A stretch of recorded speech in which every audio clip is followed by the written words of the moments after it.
umat yang terkasih di dalam Tuhan. Hari ini kita kembali bertemu di dalam doa pagi online GKI Samanhudi. Kita akan sama-sama membaca dan merenungkan firman Tuhan untuk memulai hari kita pada saat ini. Oleh karena itu, mari kita siapkan diri kita untuk mendengarkan firman Tuhan. Kita bersatu di dalam doa. Ya Tuhan, kami mengucap syukur untuk hari baru yang Kau anugerahkan kepada kami. Dalam memulai hari, kami mau datang kepadamu mengkhususkan waktu untuk mendengar dan belajar dari firman-Mu. Oleh karena itu, biarlah hati kami boleh terbuka untuk mengerti dan memahami apa yang hendak Tuhan sampaikan kepada kami. Dan biarlah itu boleh membekali kami untuk bisa berproses dengan baik di dalam menanggapi atau menjalani apa yang jadi bagian kami di keseharian. Kami siap untuk belajar dari firman Tuhan. Di dalam nama Tuhan Yesus kami berdoa. Amin.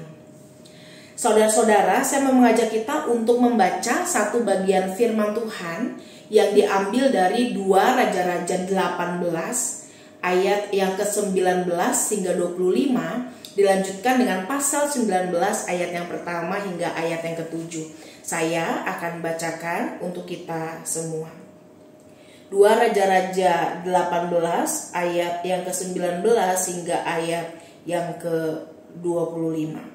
Demikianlah firman Tuhan.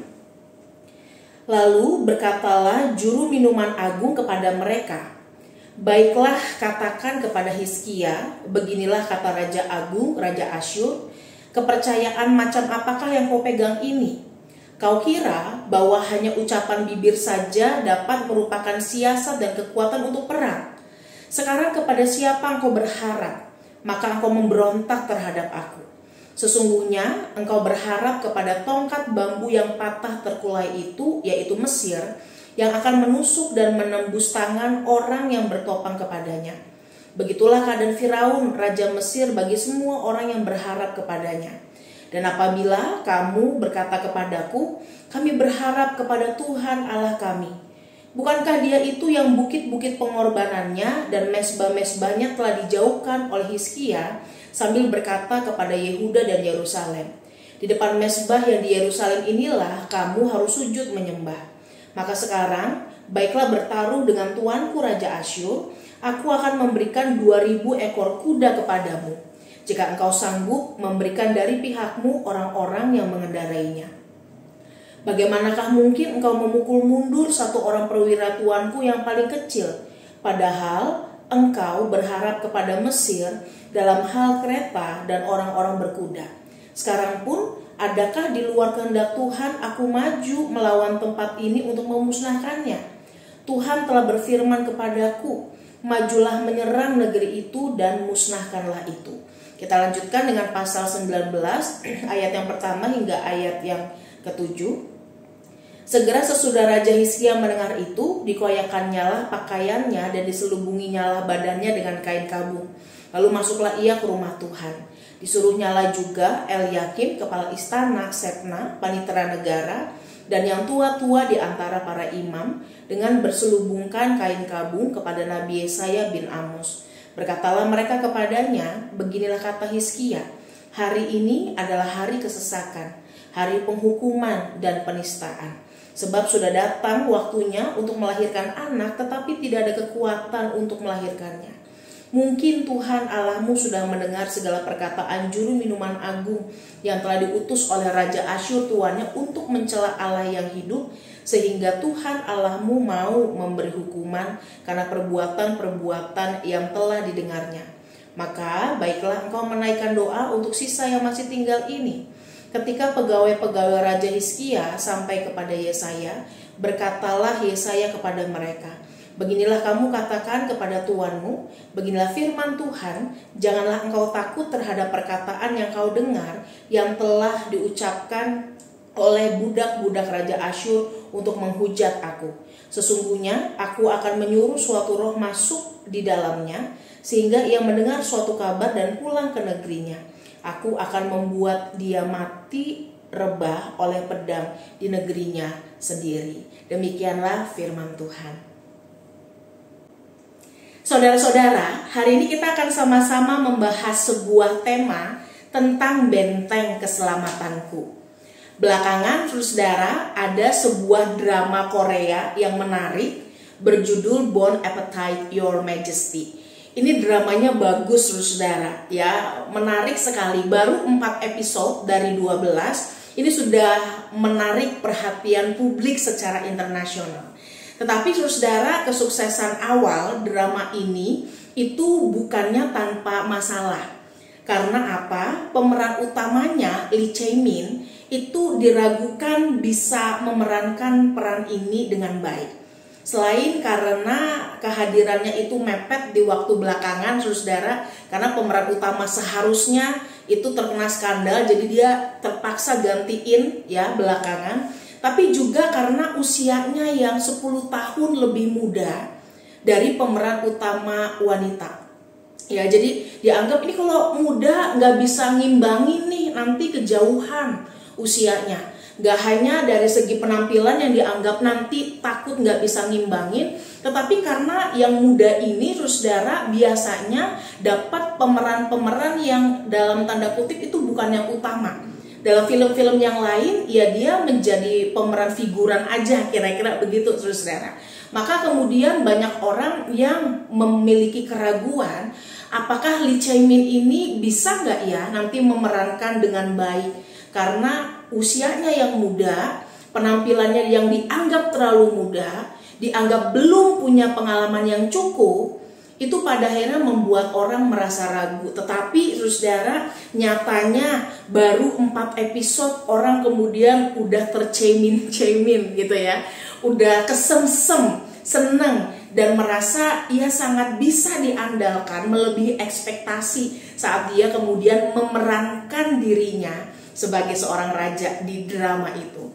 Nah saudara, ada banyak orang yang seringkali meragukan seseorang hanya karena kemudaannya. Karena muda dianggap belum cukup pengalaman, karena muda dianggap belum tentu bisa mimpin, karena muda dianggap masih bau kencur, belum ngerti apa-apa.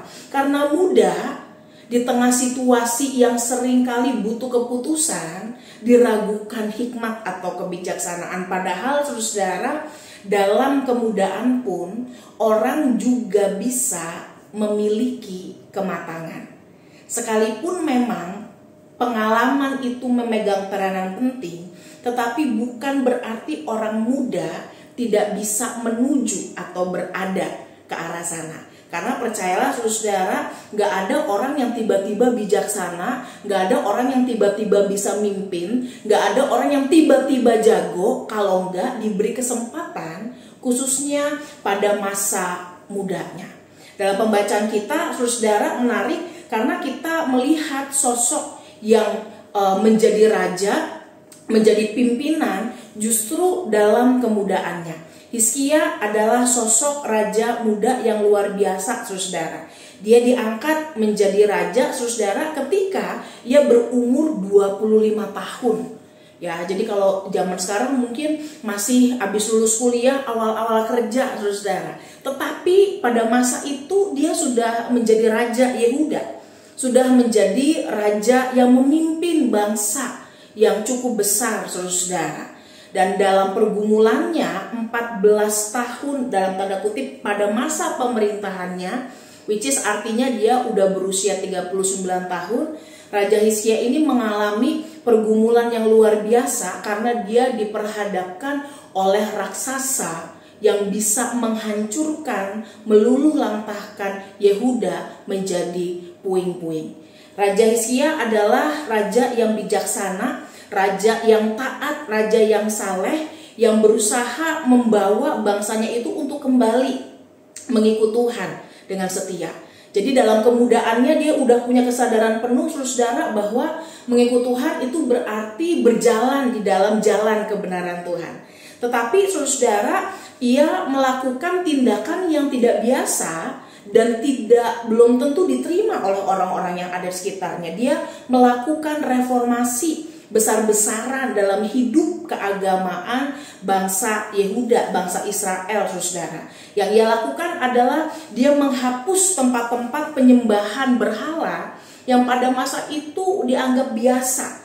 Ketika orang-orang kemudian hidup beriman, berspiritual, bangsa-bangsa lain pun gak masalah nyembah berhala, dan sayangnya ada yang diadopsi juga. ya dalam kehidupan bangsa Yehuda. Maka dihancurkanlah tempat-tempat penyembahan berhala, dihancurkanlah patung-patung dan juga tiang-tiang berhala. Bahkan ia juga menolak menyembah dewa-dewa bangsa asing, termasuk dewa-dewa bangsa Asyur. Nah, apa yang dilakukan oleh Hizkia sekalipun baik, saudara, pada akhirnya dianggap sebagai bentuk penolakan kekuasaan Asyur yang saat itu memang berkembang dengan luar biasa. Ya, dianggap sebagai, saudara, sebuah pemberontakan yang dilakukan terhadap Asyur.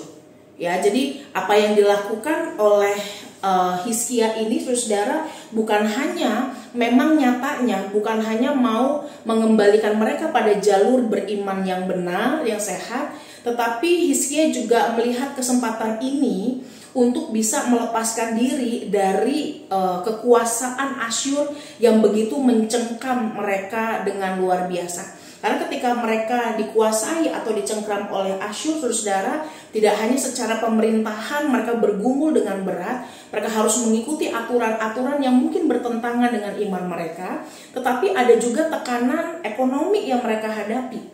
Ya, mereka harus membayar upeti yang cukup besar, saudara, secara rutin, dan ini membebani perekonomian mereka. Jadi dalam kasus ini Hizkia memang mengambil tindakan dalam tanda kutip pemberontakan terhadap Asyur, hal yang benar-benar dianggap sebagai tindakan berani namun beresiko tinggi.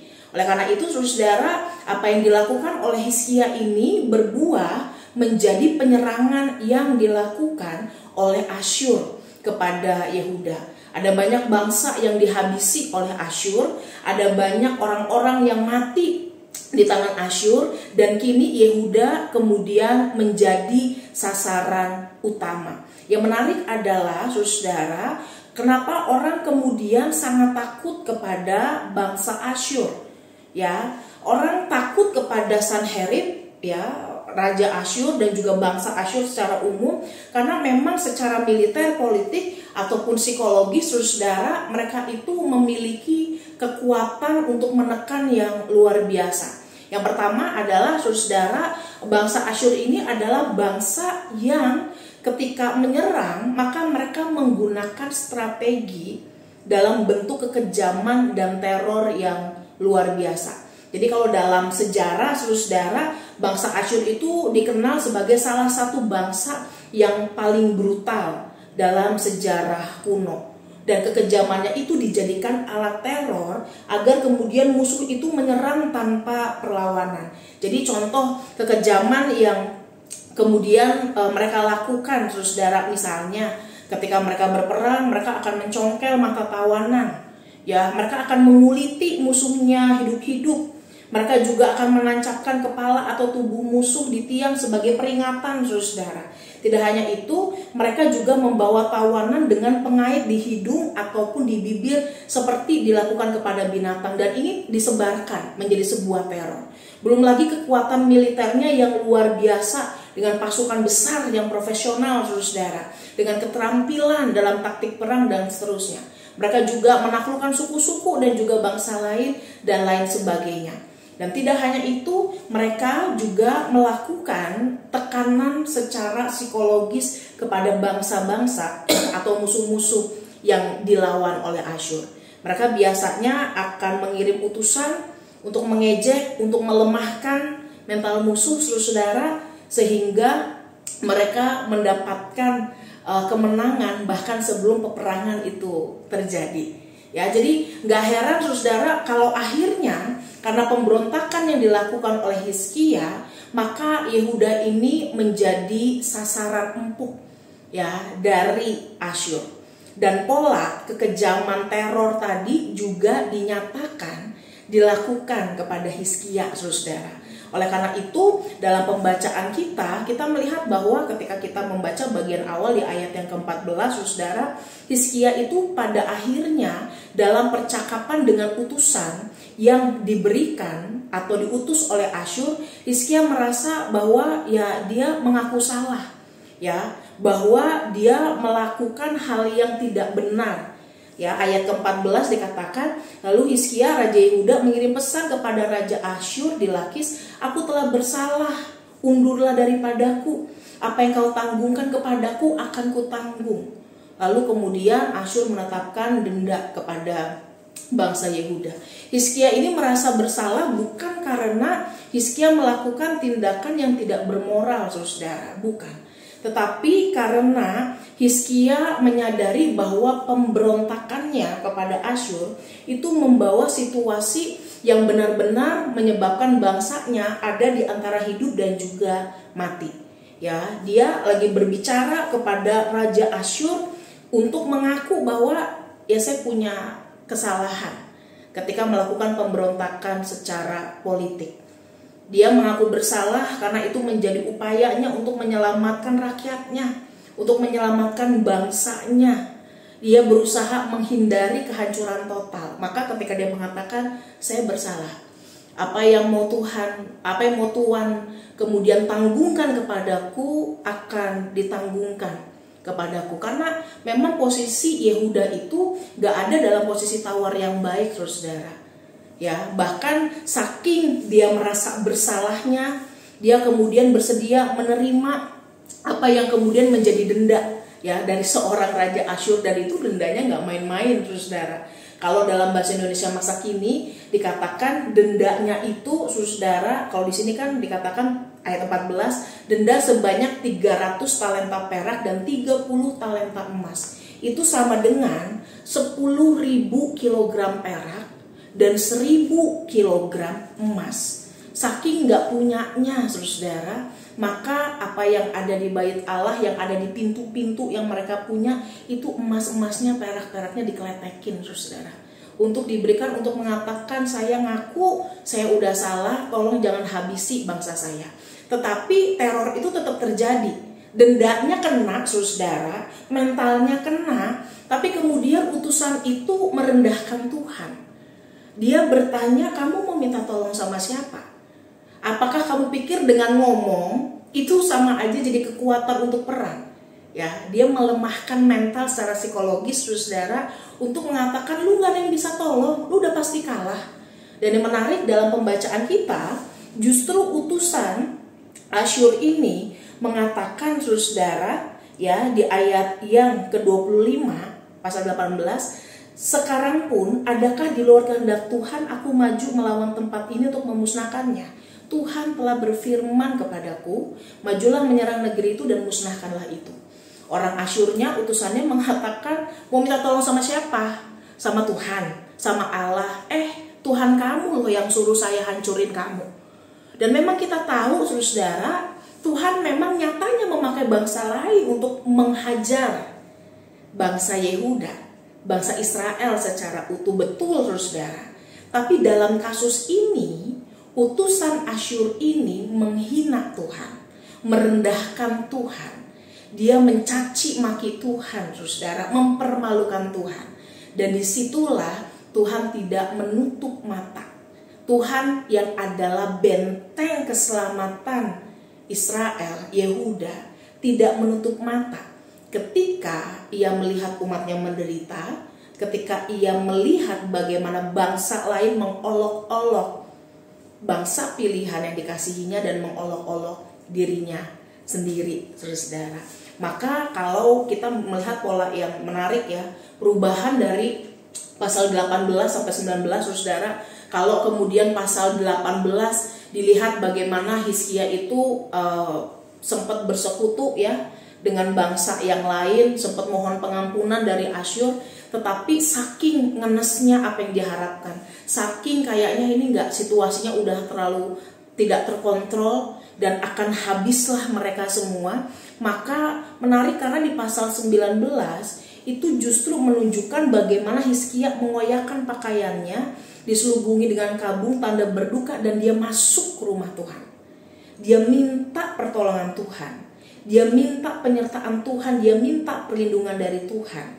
Ya, dia mengatakan bahwa hari yang dihadapi olehnya, oleh bangsanya adalah hari kesesakan, hari penghukuman dan juga penistaan. Sama kayak orang yang mau melahirkan, udah waktunya nih tapi gak bisa melahirkan. Itu kan artinya dia ada di ambang hidup dan mati, saudara, begitu ya. Bisa selamat tapi juga bisa meninggal, bisa mati juga, saudara. Tetapi justru di sini melalui Yesaya Allah mengingatkan atau meneguhkan bahwa mereka akan selamat, bahwa Asyur atau Sanherib itu tidak akan menghabisi mereka, bahwa Tuhan akan melindungi dan menjaga mereka. Di tengah pergumulan yang dirasakan, di tengah berbagai solusi yang udah berusaha dibuat, di tengah berbagai jalan-jalan yang sudah diupayakan dan terasa buntu, tidak mungkin, udah mentok, Tuhan menunjukkan bahwa Tuhan sanggup buka jalan dan gak ada yang mustahil buat Tuhan. Bahwa ketika seluruh dunia menyerang, kalau Tuhan bilang kamu akan selamat, maka kamu selamat. Saat seluruh dunia, nyawa kita udah jadi ancaman, tapi kalau Tuhan bilang belum waktunya, maka artinya belum waktunya. Dan di sini Tuhan mengatakan bahwa Ia mendengar, Allah yang hidup itu mendengar apa yang terjadi, apa yang dialami. Maka janganlah takut, ayat ke-6, terhadap perkataan yang telah kau dengar. Ya, bahwa budak-budak itu telah menghujat aku, dan bahwa Tuhan akan menolong dan menyelamatkan. Dalam proses yang ada, saudara, pada akhirnya bangsa Yehuda itu tidak mati, tidak habis oleh Asyur. Justru, saudara, Yerusalem tidak jatuh, dan Tuhan mengatakan Sanherib akan kembali ke negerinya dan mati di sana. Maka Tuhan kemudian membunuh 185.000 tentara Asyur dalam satu malam, saudara. Apa yang terjadi dalam pembacaan kita pada hari ini menunjukkan bahwa Allah sebagai benteng keselamatan kita, saudara, adalah Allah yang bisa membalikan keadaan, Allah yang bisa melakukan apapun, Allah yang tidak kekurangan cara untuk menolong kita, Allah yang bisa memampukan kita melewati segala sesuatu. Sebagai benteng keselamatan, saudara, Ia mungkin gak mengangkat masalah kita, Ia mungkin gak membuat kita kebal terhadap pergumulan, terhadap sakit penyakit, terhadap kesulitan, tetapi berharap kepada Allah sang benteng keselamatan menolong kita untuk tahu, untuk selalu terbuka pada apa yang menjadi jalan yang mungkin tidak pernah kita bisa pikirkan sebelumnya.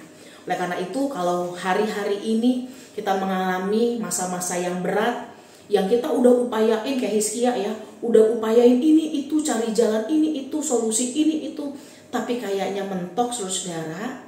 Ingat, gak usah cari jalan yang lain, gak usah mencari jaminan yang lain, minta tolongnya sama Tuhan, minta kekuatannya sama Tuhan, minta pertolongannya sama Tuhan, sehingga Tuhan akan bantu kita untuk bisa berproses dengan baik.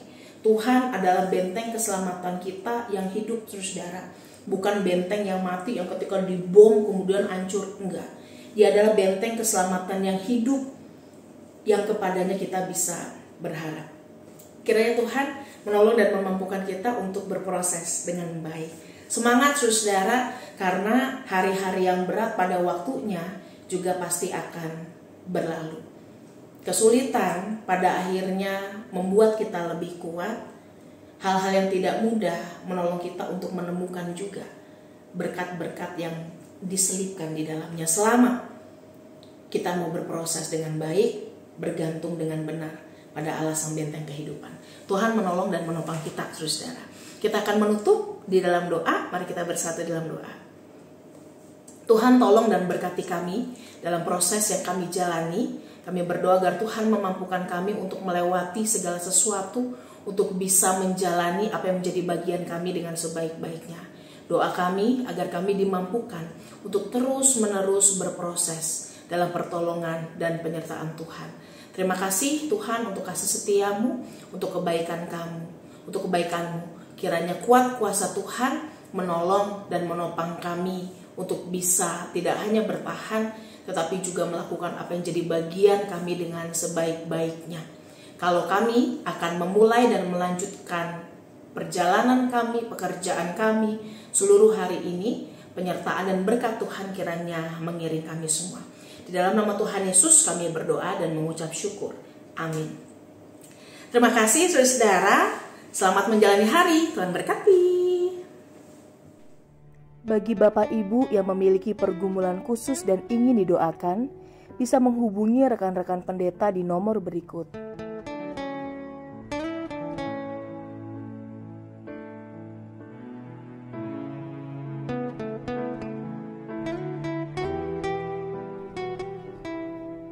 Tuhan Yesus memberkati.